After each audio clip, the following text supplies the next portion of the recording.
Me llamo Francisco Borge y os voy a contar un poco aspectos que yo considero relevantes de los monumentos prerrománicos o conocidos como prerrománicos asturianos en general y de los obetenses en particular, de manera que creo que con la posición revisionista que algunos autores estamos realizando acerca de este conjunto arquitectónico que no tiene, digamos que es el más coherente y el más homogéneo de toda la Europa altomedieval conservado, pues estamos digamos que dando entrada a una nueva visión acerca de los mismos. Entonces yo pretendo justificaros esta visión. Voy a pasar rápidamente sobre aspectos un poco complejos, de manera que al final en mi página web vamos a enlazar a esta presentación, de manera que el que quiera profundizar puede hacerlo allí. Entonces, sin más, vamos a empezar. No sé si aquí, por cierto, hay wifi o no, porque yo creo que al final no nos va a funcionar me da la impresión que no nos va a funcionar el enlace, la conexión. Pero vamos, podéis sacar con el móvil una fotografía a la pantalla, aunque sea un poco precario, y acceder desde la propia web después en vuestros ordenadores. Bueno, veis que aquí la portada hay 5 monumentos, los 5 son obetenses. De estos actualmente solo conservamos en estado desigual de conservación 3 de estos 5 que aparecen aquí. Empezando por la izquierda y por arriba tenemos la Basílica de Santa María, el que se conoce digamos que académicamente como Panteón Real, pero cuya construcción no fue para Panteón Real, sino que hay que ponerlo en relación con las primitivas fundaciones del rey Fruela I en Oviedo, y era una basílica que tenía otra vocación, no tenía la de Santa María. Posiblemente estábamos ante los restos de la basílica de los santos Julián y Basilisa, edificada por Fruela en el conjunto religioso de Oviedo, y que luego su hijo Alfonso II pues restauró, convirtiéndola en Panteón Real. Restauró, no sabemos desde qué estado, porque resultó arrasada o dañada en las incursiones árabes de los primeros años del reinado de Alfonso II. Siguiendo hacia la derecha tenemos la Foncalada, monumento actualmente en grave peligro de conservación, de discutida cronología, porque se encuentra, digamos, en una ruta del agua, que fue lo que motivó la colonización o la presencia humana en principio en la colina de Oviedo, llamada con un topónimo prelatino puro Obetao, como pueden atestiguar la gente experta en filología, alguna de la cual nos acompaña hoy aquí. Entonces, esta fuente de Foncalada tiene un conjunto de inscripciones latinas cristianas que tampoco tiene parangón en toda la Europa altomedieval. Estas inscripciones se están perdiendo y de hecho cada vez se ven menos. Aquí se conserva un Criste y aquí se conserva un Salus, con lo cual el monumento se nos pone en relación con el valor salvífico del agua cristianizado. Como sabéis, en la cultura asturiana hay un importante legado y presencia de culto a las aguas. Esto nos haría ver que el reino de Asturias recibe una Asturias que, según San Isidoro atestiguado en el siglo VII, vivía more romano, y él además decía que era el único territorio de Hispania que vivía more romano. Cosa curiosa, al tratarse de un territorio periférico y geográficamente aislado y mal comunicado, quiere decir que el mayor o menor grado de romanización que recibió el pueblo astur transmontano se mantenía sin contaminación, y se está refiriendo San Isidoro seguramente al paganismo, ¿vale? Al paganismo, puesto que Asturias en los albores del siglo VIII solamente las élites están cristianizadas, y las élites son muy poca gente. Entonces el pueblo permanece en el paganismo y anclado en la religión tradicional, digamos, de los pueblos del arco atlántico, que sería la de los Astures. Bueno, luego en el centro tenéis el ventanal de San Tirso, que actualmente se conserva, ¿vale? Veis que a los lados se atisba brevemente policromía. Esto nos lleva al tema, veis que todos estos edificios están todos enteros revocados, enfoscados. Aquí en Santullano, que acabamos de estar ahí un poco, aunque no lo visitamos tampoco adecuadamente propiamente, pero había un despiece de sillares en el estuco, ¿de acuerdo? Y es importante que salga aquí todo este estuco porque nos encontramos ante una de las prioridades de conservación, como es el inmediato revoco de los edificios por el exterior para evitar su deterioro, y en el caso de edificios como Santullano o como San Miguel de Liño, pues para evitar que se pierdan las pinturas, que en San Miguel de Liño están prácticamente perdidas, ¿vale? Luego el último edificio que nos queda aquí, ya obviando Santullano por conocido, el último edificio nos habla de otro aspecto prioritario en cuanto a actuaciones, cuál es la investigación, porque tiene que haber investigación arqueológica, como veremos después.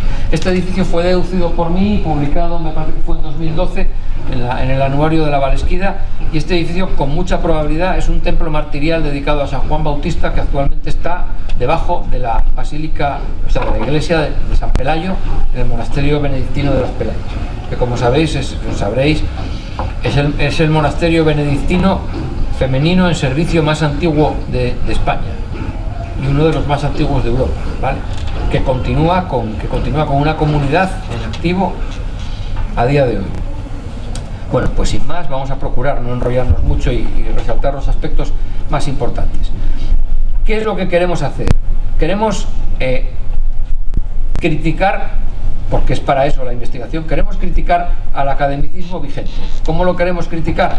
Pues diciendo que es una soberana sandez, y no lo digo yo, sino que lo dicen también muchos doctores en historia y en arqueología, desde luego no del ámbito académico de la Universidad de Oviedo, sino más bien apartados sibilinamente de ese ámbito académico, pero es una soberana sandez la periodización de la arquitectura del Reino de Asturias en función de los reinados, porque los reyes, si bien pueden elegir constructor, tampoco se trata de que cada rey vaya a cambiar de taller, vaya a cambiar de estilo y vaya a cambiar de normas constructivas. El mundo constructivo que nos encontramos, espero que no me linchéis, es el mundo constructivo romano, grecorromano.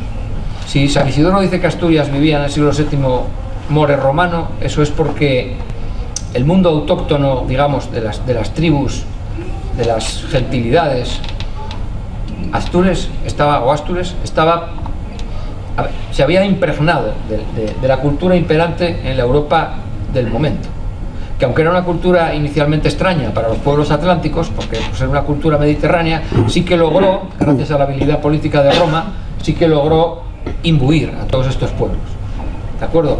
Entonces, el criterio que vamos a elegir para realizar la oportuna crítica es simplemente el de determinar indicios, lograr hallar indicios de cambio de taller.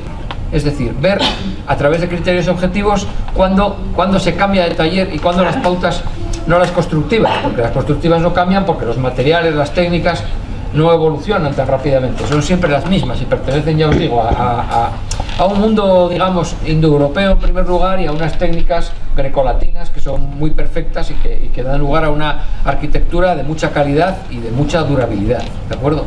Los monumentos estos del alto medievo asturiano corresponden a una arquitectura de calidad, es una arquitectura monumental, es una arquitectura que tiene, los que conservamos muy escasos monumentos, digamos, del ámbito popular. Solo conservamos Arbazal, que es una iglesia rural de una comunidad campesina, y puede que salgan más en futuros tiempos, todas asociadas a la investigación de los poblados rurales altomedievales, pero conservamos de momento nada más Arbazal. El resto de lo que conservamos son monumentos muy importantes, patrocinados por gente con muchos medios y que denotan una arquitectura de mucha calidad, ¿vale? Entonces, nosotros hemos diseñado una metodología que se basa en criterios objetivos, cuáles son la medida y la proporción y la comparación con el ámbito, digamos, europeo coetáneo, para establecer cuándo en Asturias se establece un cambio de taller, ¿vale? Bueno, de esto ya os he hablado. hay dos, digamos, dos variables que nos van a permitir analizar un edificio: la proporción y la medida. Y hay un concepto que nos sirve para unir los dos, que es el módulo, que era lo que los griegos llamaban los taxis, posotes, que simplemente lo que establecía era una referencia medible para digamos, para establecer o para realizar un edificio. Entonces, un arquitecto, cuando diseña un edificio, el objetivo fundamental de él es la armonía, es decir, esa obra, integrarla de alguna forma en el entorno, de modo que lo primero el cliente, ¿no?, el patrocinador, y luego quien dependa del cliente, es decir, todos aquellos que vayan a ver el edificio, perciban una sensación grata del mismo, ¿vale? Entonces, a través del módulo es posible llevar a cabo este diseño. Los tratadistas romanos, tales como Vitruvio, Marco Faventino, Palladio, que ya es más tardío, no estoy hablando de Palladio el renacentista, sino de Palladio el del siglo IV, ¿vale?, nos hablan son los que recogen esta serie de conceptos que van a heredar todos estos maestros de obra altomedievales. Por ejemplo, empezamos por el primero, que sería la ordenación. La ordenación se refiere a la articulación del espacio de un edificio. Entonces, por ejemplo, ponemos el ejemplo de Santa María de Naranco y vemos cómo está concebida en torno a un doble cuadrado de 10 por 10 metros, o sea, de 30 por 30 pies, ¿vale? Esto de aquí está medido en metros. Esto sería, cada cuadrado de esto sería 1 metro, ¿vale?, que serían 3 pies drusianos, que eso es lo que luego vamos a ver en un momento, cómo es un indicio de cambio de taller, ¿vale?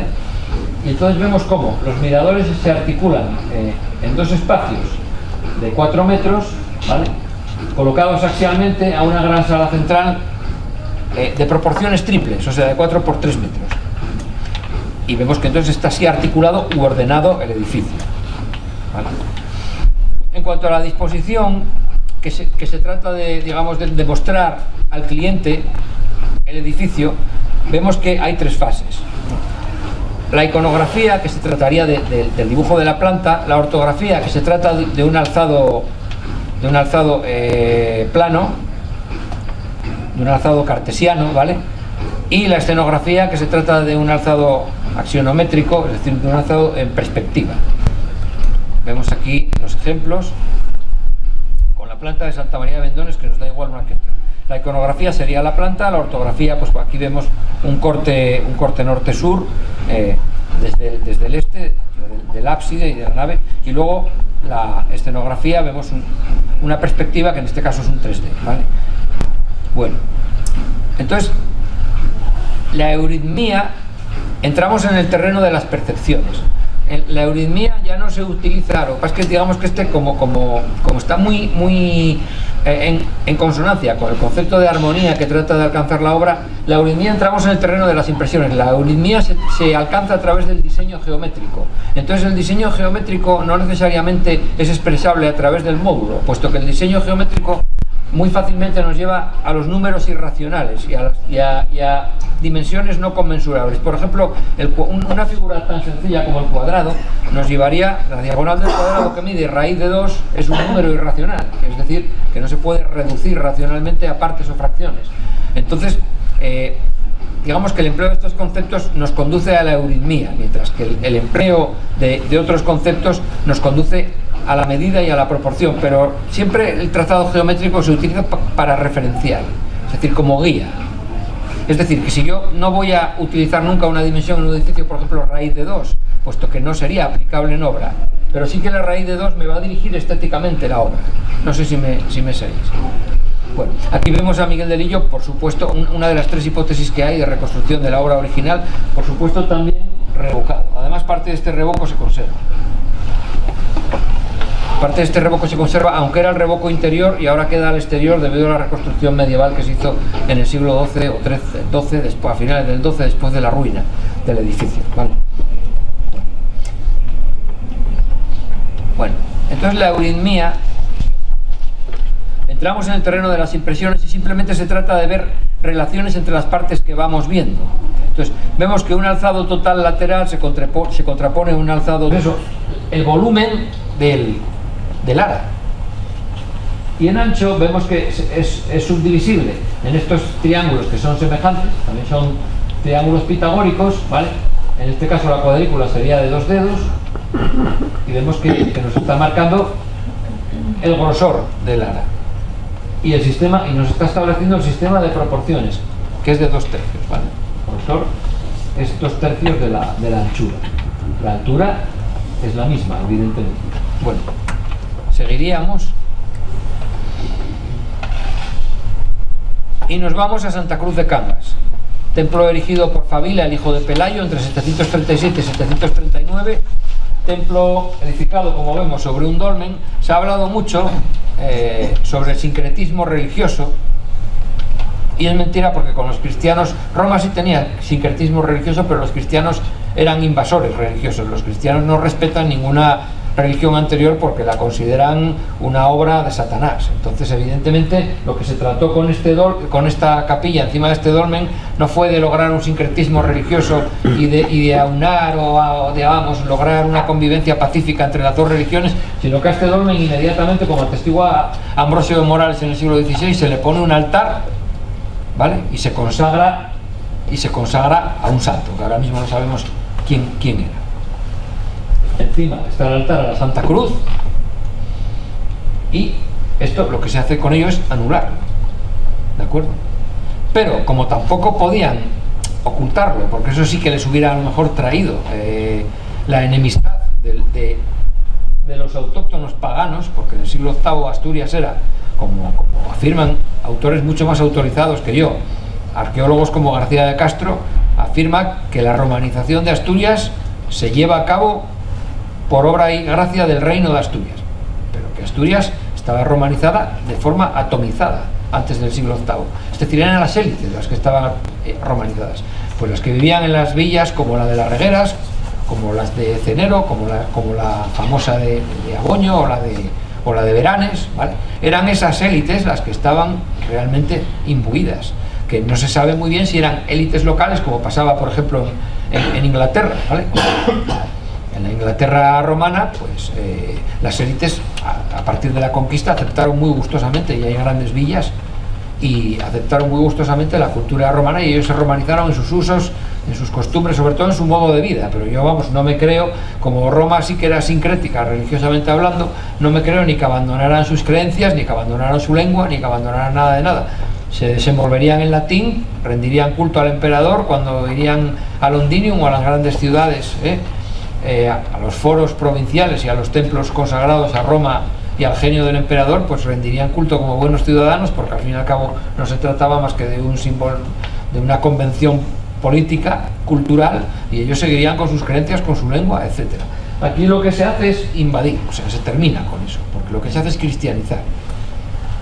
Entonces, a partir del dolmen, nosotros elaboramos una hipótesis, o dos, ya sabéis que en Cangas se conserva la inscripción, y la inscripción nos habla de la figura de la cruz en la iglesia, aparte de que en la propia iglesia se adora el símbolo de la cruz. O sea, que la inscripción ahí habla de dos partes. Esto es lo que se llama la proporción cierta, es decir, lo que se deriva de la diagonal del cuadrado. Veis que las medidas son conmensurables, son unas unidades enteras, en este caso son 8 pies romanos, ¿vale? Pero luego esta diagonal, ¿vale?, es la que nos determina las magnitudes del edificio. Es decir, volvemos al concepto aquel de la euritmía, de las impresiones. La planta más probable es esta, porque en esta sabemos las dimensiones del ábside, porque las midió antes de que lo tiraran.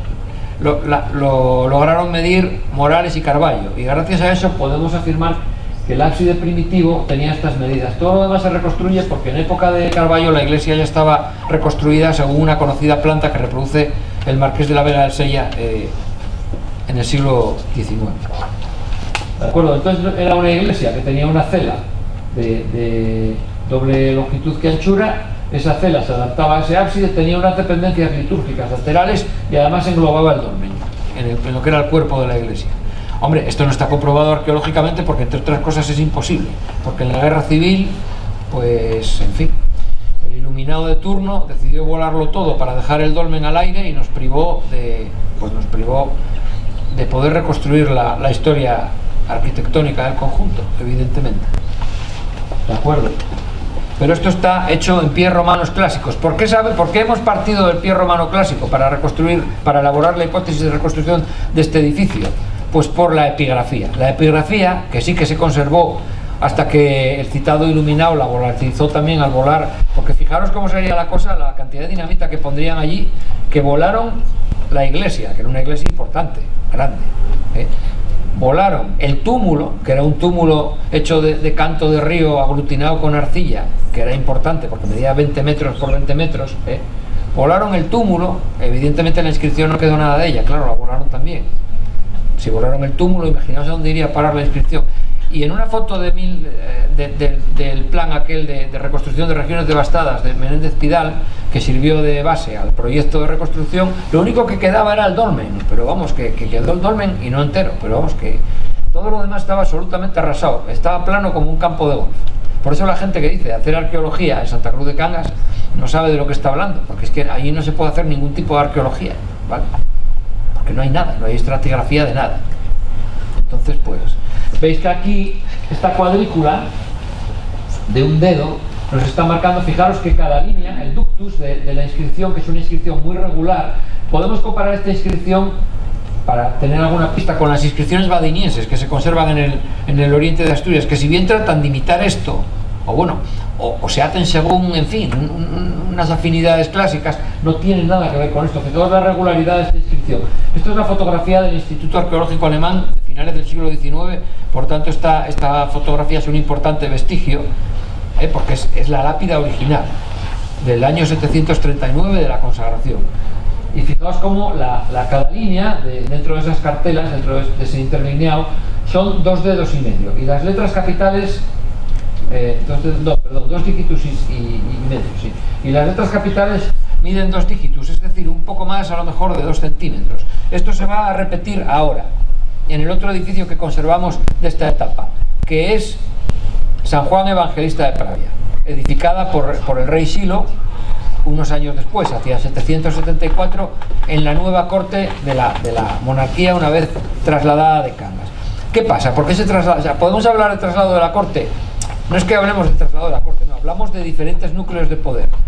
Ni Cangas deja de ser núcleo de poder, ni Pravia no era núcleo de poder porque la corte estuviera en Cangas. Estamos hablando de la romanización atomizada, esa que os comentaba, de las élites asturianas, ¿vale? Romanización atomizada porque, como no hay ciudades que cohesionen el conjunto, pues se trata de núcleos aristocráticos que se han romanizado y que viven en sus posesiones y dominios, con sus clientes. Entonces Silo es un noble asturiano, un señor, un dominus local, Pelayo era un dominus local, Pelayo está más complicado, ¿vale? Pelayo está más complicado porque Pelayo era godo. Sin embargo, Silo, yo pienso que era, aunque no tenía nombre godo, Pelayo es un nombre latino, pero claro, ¿qué pasa? Que hubo 2 papas Pelagios y uno de ellos era godo, y entonces es normal que los godos adoptaran Pelagio como nombre propio, porque además tuvo un martirio. Pelagio II murió martirizado en las guerras góticas cuando Justiniano reconquista Italia y todo aquello, y tuvo un martirio, digamos, entonces era una especie de héroe nacional godo el Papa Pelagio. Es muy normal, por tanto, que la nobleza goda ponga Pelayo a sus primogénitos, a sus vástagos, ¿de acuerdo? Entonces, ¿qué nos encontramos en Pravia? Pues nos encontramos otra vez ante un edificio como Cangas, aunque aquí sí que conservamos la planta, ¿vale? Pero nos encontramos con un edificio también concebido en torno al pie romano clásico, al pes monetalis, ¿vale? Y está hecha en palmipes, es decir, el palmipes es un múltiplo del pie, que es un pie y un palmo, o sea, se trata de un pie de 5 palmos en lugar de 4 palmos. Y está hecha así, fijaros con qué regularidad está hecha. Lo único que se sale de esa regularidad, curiosamente, es el final del hemiciclo del ábside, por razones que desconozco, pero seguramente se tratará de un redondeo, porque pasa lo mismo en Santullano. Pero fijaos con qué claridad se delimitan todos los cuerpos de la iglesia, y con qué exactitud. acuerdo? ¿Y qué nos lleva a esto?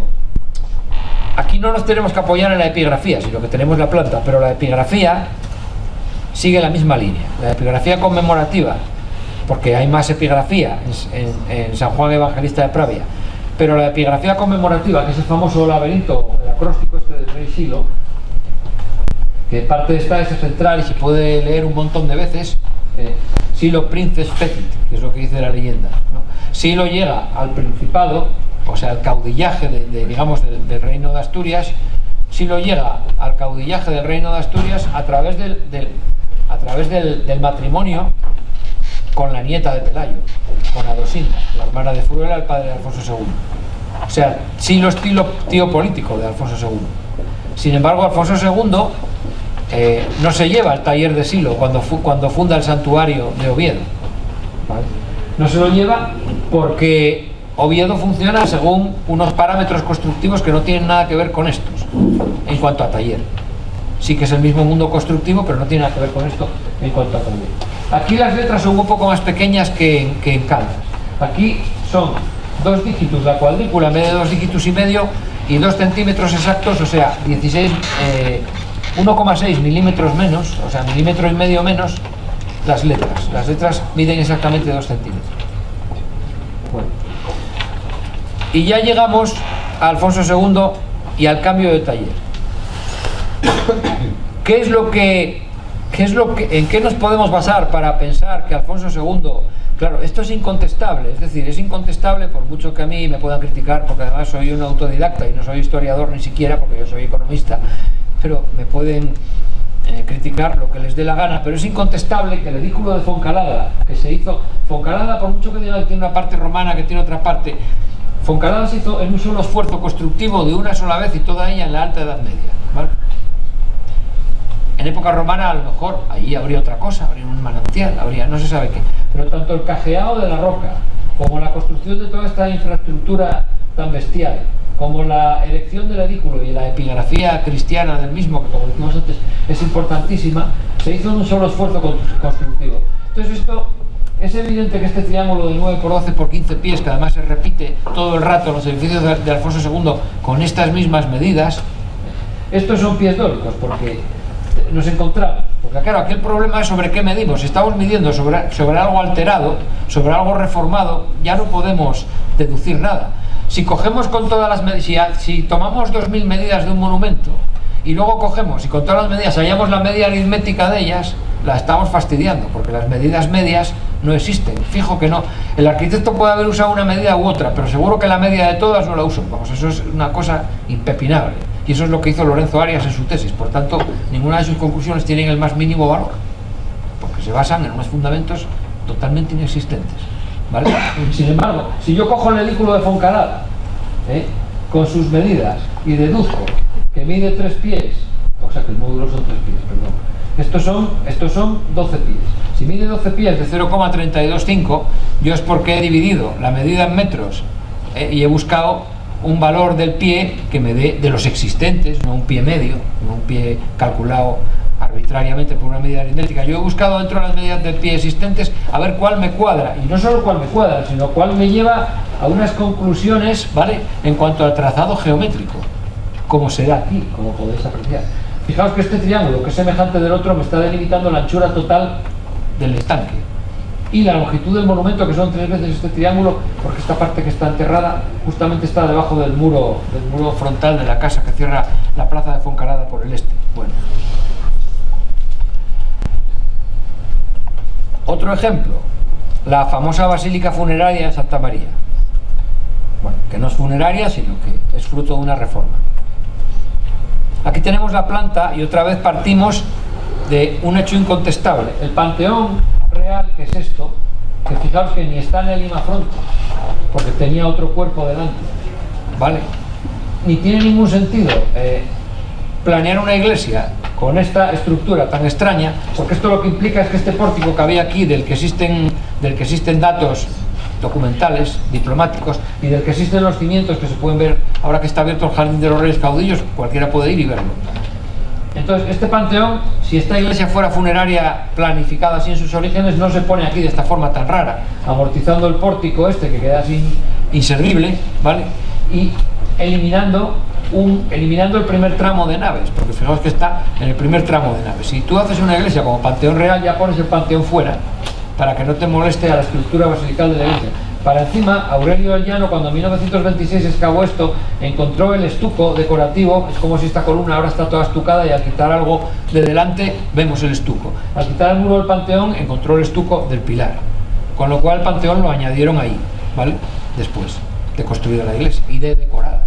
Es decir, cuando la iglesia previsiblemente ya se venía usando. Bueno, pues este panteón otra vez nos encontramos con el mismo triángulo de Foncalada, 9 por 12 por 15 pies. Y el tramo de la nave también. Entonces, como este panteón es un objeto arqueológico, la medida que deduzcamos de él no es ninguna digamos, entelequia, es una medida objetiva. Y esa medida objetiva nos lleva a reconstruir la planta entera y las relaciones proporcionales y métricas de sus partes, según lo que hemos explicado antes. Bueno, aquí tenemos el alzado del edificio primitivo, que como veis era muy parecido a San Miguel de Lillo, que eran 62 pies. Porque disponemos del dato del padre Medrano, creo que jesuita, que la vio antes de que la derribasen en 1705 y antes de que les echasen a los jesuitas también como orden. Bueno, seguimos con los edificios de Oviedo y nos vamos a San Tirso. San Tirso, que tiene un ábside, por todos conocido, que también está hecho en pies dóricos y que también es otra pieza arqueológica, que no cabe ningún tipo de error al medirla. Y nos lleva a estas conclusiones. Trazado en torno a un triángulo pitagórico de 15 pies, que sería el ancho del ábside, por 20 pies, que sería el alzado, teniendo en cuenta que don Feliciano Redondo, que fue párroco de San Tirso y realizó excavaciones en el ábside, determinó que había aproximadamente algo más de 1 metro enterrado. ¿Y qué es lo que hay? Son estos 4 pies, que 4 por 0,32, pues ya ves, cerca de 1,30, ¿no? Y la diagonal está, luego constructivamente es importante porque proyectándola nos determina la altura del cuerpo que iría adosado al ábside, que sería el cuerpo de naves. ¿De acuerdo? Luego ya tenemos Foncalada, Santa María, San Tirso, con el mismo patrón métrico y además con el uso concreto del mismo sistema de proporciones. El triángulo este de 15 por 20 por 25 pies y el otro, el de 9 por 12 por 15 pies, que se daría previsiblemente en el interior. Aquí está la planta trazada, lo que se conserva arqueológicamente, que podemos o bien se conserva directamente como el ventanal, o bien se puede explorar como esta parte que se ve perfectamente su huella en los muros y que mide lo mismo que el ábside, y que veis que está trazado de la misma forma. Luego otro triángulo semejante determina el cuerpo de naves, y el famoso triángulo de Foncalada de 9 por 12 por 15 pies se está definiendo los 2 tramos de naves que tendría seguramente el edificio. Ya son demasiadas casualidades, ¿vale?, como para no... porque Foncalada sabéis que tradicionalmente se atribuye a Alfonso III. Falso, no hay ningún dato objetivo que apoye eso. Sin embargo, la epigrafía y ahora la traza arquitectónica y la detección del taller que interviene en este monumento nos está diciendo claramente que es parte del complejo palatino de Alfonso II, que no estaba en Oviedo porque Oviedo no es santuario, sino que estaba abajo en la fábrica de armas de La Vega, como ya cada vez afortunadamente más gente sabe. Cerca a 200 metros de Santullano, porque es que Oviedo no está a 200 metros de Santullano, Oviedo está a 1 kilómetro casi en línea de aire, está a 805 metros. Por tanto, el Palacio Real no podía estar en Oviedo porque la crónica dice, la rotense, que el palacio estaba a un estadio de la iglesia de Santullano. Bueno, ahora entramos en el terreno de la arqueología.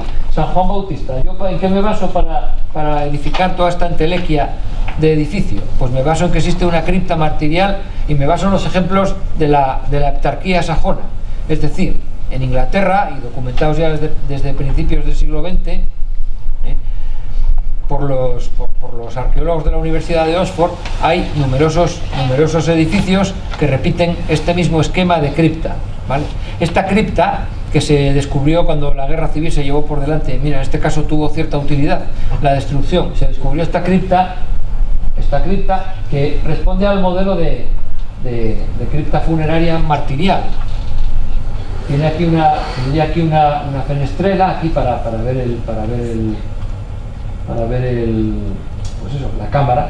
Partiría, tiene este paso desde el oeste y tendría otro, que esto lo reconstruyo yo, esto sería el norte y esto sería el sur, tenía otro desde el sur. Esto es un deambulatorio que te lleva a la Confesio. O sea, entrando por aquí tú ves la cámara del mártir y luego sales por una puerta que hay aquí, que actualmente está cegada, Sandrías, ¿de acuerdo? Entonces otra vez nos encontramos con el pie dórico, porque como esto también es otro objeto arqueológico, este plano lo hicieron en el 34 los arquitectos Ballauri y Somolinos, vemos que aquí esta cámara martirial son 10 por 6 pie dóricos, los muros miden todos 3,5 pies uniformemente, ¿de acuerdo? Y la cuadrícula nos está definiendo completamente, teniendo en cuenta que esto es medio pie, nos está definiendo completamente el edificio. Y por si nos quedaba alguna duda, el camarín es una medida exacta en pies dóricos. Luego este edificio, lo que fuera, también data de la época de Alfonso II sin ningún tipo ni género de dudas, por lo menos para mí, pero es que además yo dispongo de argumentos objetivos que lo sostienen, mientras que los que sostienen otras cosas no disponen de argumentos objetivos. Por muy doctores que sean de la Universidad de Oviedo, que me da igual. Bien, sí, porque llegamos a unos límites que ya de necedad que son denunciables públicamente. ¿De acuerdo? Entonces, ¿cómo se articularía el edificio? Pues con un gran presbiterio sobre cripta, que esto es normal en los templos monásticos, aunque bueno, esto está reconstruido grosso modo. A lo mejor el esquema absidal no era triple, podría ser simple, pero por ejemplo este es el mismo esquema de Santa Cristina de Elena. Tiene Santa Cristina de Elena una cripta funeraria debajo de ese presbiterio elevado, no se sabe, porque como no se hace arqueología, o por lo menos los arqueólogos con la arqueología que hacen están muy limitados en tiempo y forma, ¿vale? Pues no exploran este tipo de cosas. ¿Tiene Santa Cristina de Elena a lo mejor aquí debajo un dolmen? Pues posiblemente, porque por ubicación no sería nada extraño. La ubicación que tiene el lugar es la típica ubicación en alto de los santuarios consagrados a deidades paganas. Entonces este edificio, con este presbiterio tan desmesurado, evidentemente lo que nos está indicando es un culto por parte de un montón de ministros celebrantes, una nave única, porque esto es un monasterio, y entonces aquí tenemos un coro alto y una nave sin divisiones, porque todos los que están en esta nave están dotados de ordenación eclesiástica, luego no hace falta dividirlos por sexos ni por nada. Bueno, aparte este era el monasterio femenino de Oviedo, el consagrado a San Juan Bautista y después a San Pelayo. Bueno, esta sería una hipótesis del corte del edificio con el presbiterio, la estructura absidal, la nave y la subida al coro alto. Tampoco tiene mayor ciencia. La Catedral de San Salvador, edificio que se ha sometido a crítica recientemente y mi hipótesis se ha visto superada, yo creo, sinceramente, por la de García de Castro. Yo proponía unos ábsides en batería que cumplían bien, digamos, la descripción cronística del edificio, con el altar central al Salvador y los otros a los 12 apóstoles 6 y 6, 2 veces 6, como dice la crónica. De acuerdo, lo que pasa es que bueno, hay quien sostiene que esto es propio del románico, aunque la estructura de los ábsides en batería no es un invento románico, sino que es un invento norteafricano, sirio, que se transmite de la Iglesia Oriental, que se transmite al Reino de Asturias, porque altares en batería en Asturias tenemos, porque todas las iglesias tienen triple ábside. Lo que no se da es este esquema absidal hasta ahora que se haya comprobado. Sería muy fácil excavando en la girola, porque además hay testimonios cronísticos de que aquí había opus igninum, y eso hay que explicarlo, a ver por qué. Porque si tenemos un esquema absidal tripartito, por mucho que queramos proyectar los ábsides, no tiene ningún sentido hacer 3 ábsides tan grandes. Entonces aquí había algo, a lo mejor era una dependencia auxiliar del culto, pero hay que explicar por qué había aquí opus igninum, ¿de acuerdo?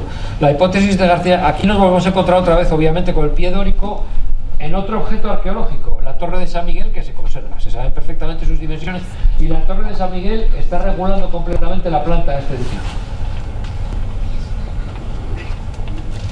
Esta es la hipótesis de García de Castro, que es una hipótesis plenamente carolingia, es decir, esto es un ábside profundo y seguramente alto, también con una cripta semisubterránea debajo, porque esto sería una edificación importante que da un transepto, a un transepto corrido, ¿vale?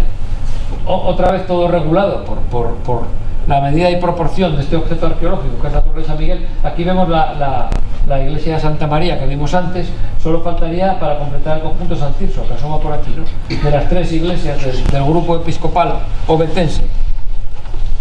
Bueno, y ahora nos vamos a lo último ya, al final, que es el terreno de lo simbólico, porque queriendo dar un paso más, y con la colaboración de dos personas que están aquí ahora y que quiero agradecerles, a Iván Huerga y Juan José Lajo, dando un paso más pasamos a interpretar las medidas y las proporciones no en clave ya de buscar un elemento objetivo que nos identifique el taller, sino de buscar una referencia simbólica en las escrituras sagradas, es decir, en el Antiguo Testamento, que también está regulando la construcción de estos edificios. Esto, como sabréis todos los que hayáis ido a un colegio de curas y a lo mejor otros también, o de monjas, esto es el tabernáculo que en el monte Sinaí le dio instrucciones y planos precisos Yahvé a Moisés para que lo hiciera. Unos planos, les dio una serie de instrucciones un tanto chuscas, pero bueno, de la que resulta un edificio que aparece reflejado en las construcciones asturianas, ¿de acuerdo? Entonces,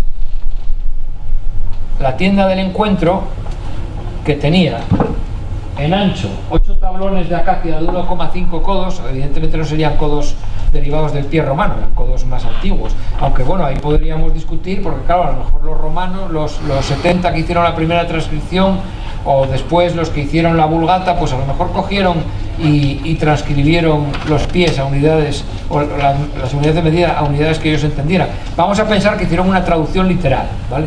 Una traducción literal, y entonces estos son 8 codos egipcios más o menos, 8 tablones, perdón, de codo y medio, que nos dan 12 codos de anchura, y 20 tablones, lo mismo, a codo y medio, nos dan 30 codos de longitud.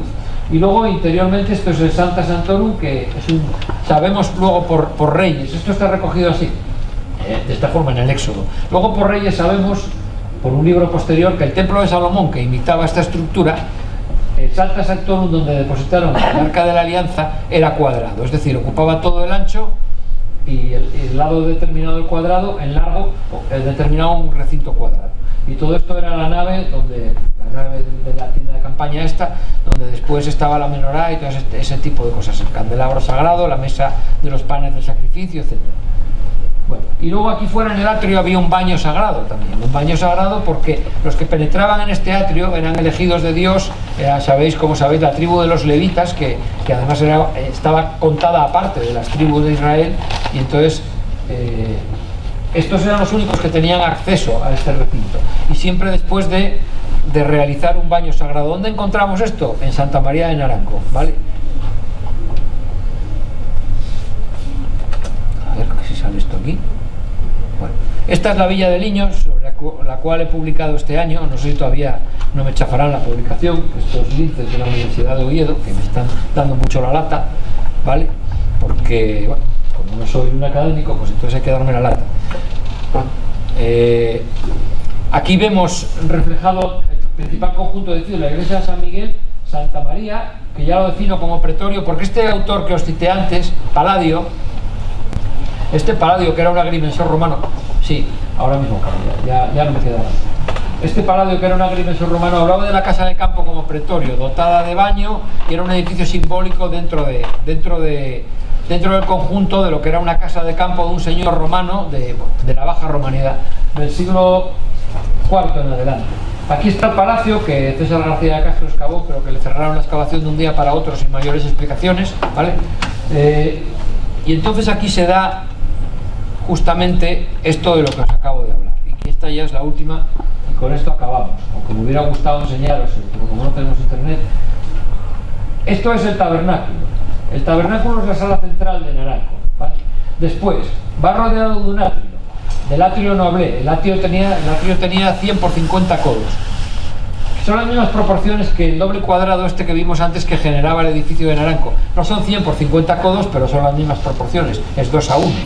Entonces esto es un atrio monumental, este pórtico y este otro que es el que alberga las escaleras. O sea que es el tabernáculo flanqueado de un atrio monumental y de otro que sí que repite exactamente las medidas del tabernáculo, del atrio del tabernáculo de Moisés, y que, bueno, esto yo lo hice indicativamente, pero luego me preocupé en medirlo. El ancho veis que coincide muy exactamente, son 22,5 metros en codos egipcios, y es la plataforma horizontal sobre la que edificaron Naranco, que viene delimitada por otro objeto arqueológico, que es el muro perimetral que hay, que aunque aquí no aparece exactamente reflejado, pues existe. Entonces veis que Santa María de Naranco es una reproducción del tabernáculo, es decir, no es ningún palacio, es un edificio sagrado, un edificio simbólico, y que tenía una finalidad relacionada con algún acto funcional, para lo cual se necesitaba un elegido de Dios que además estuviera puro, o sea, que se bañara antes en el baño de la planta inferior.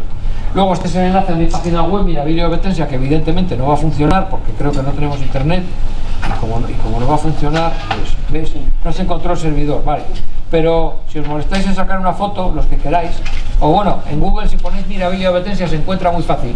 Entonces, si vais a Naranco, podéis ver más en extenso todo este tema de la arqueología prohibida de Naranco que intereses oscuros nos han sustraído. Bueno, y con esto he terminado y espero no haberos aburrido demasiado.